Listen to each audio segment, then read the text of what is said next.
কোনো জিনিস বুকের মধ্যে পুষতে পারে, মনটারে করতে হবে পানির মতো। হাজার দাগ দিলেও দাগ পড়বে না, পানির উপরে দাগ পড়ে না। আপনার জন্য মনটা খুব খারাপ লাগতেছে মামা। এইটা ঠিক আছে, অন্যের দুঃখে কষ্ট পাওয়া ঠিক আছে, কিন্তু নিজের দুঃখে কষ্ট পাওয়া ঠিক না। নিজের কষ্টটাকে ছোট করে দেখেন ম্যাডাম, অন্যের কষ্টটাকে বড় করে দেখেন। মহামানবরা তাই করে।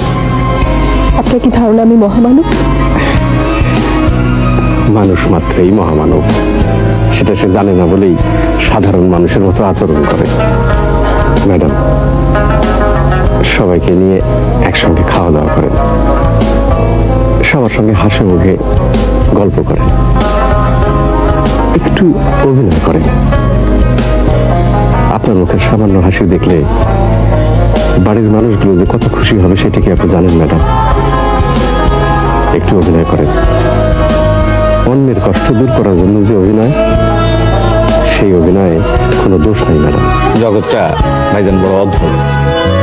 এই দুনিয়ার নানান কিসিমের মানুষ আছে, পাগল মানুষ, আধা পাগল মানুষ, শিক্ষিত মানুষ, মূর্খ মানুষ। এক এক মানুষের আবার এক এক রকম চিন্তা ভাবনা। এই যেমন ধরেন, আমরা এসে যদি কেউ বলে যে হাসান মিয়া, তোমার আমি সারা দুনিয়া ঘুরে দেখাবো, বিনিময়ে তোমার চোখ দুইটা দিতে হবে, বাকি জীবন অন্ধ থাকবা, আমি রাজি হয়ে যাব, আনন্দের সঙ্গে রাজি হব। কিন্তু আপনি হবেন না।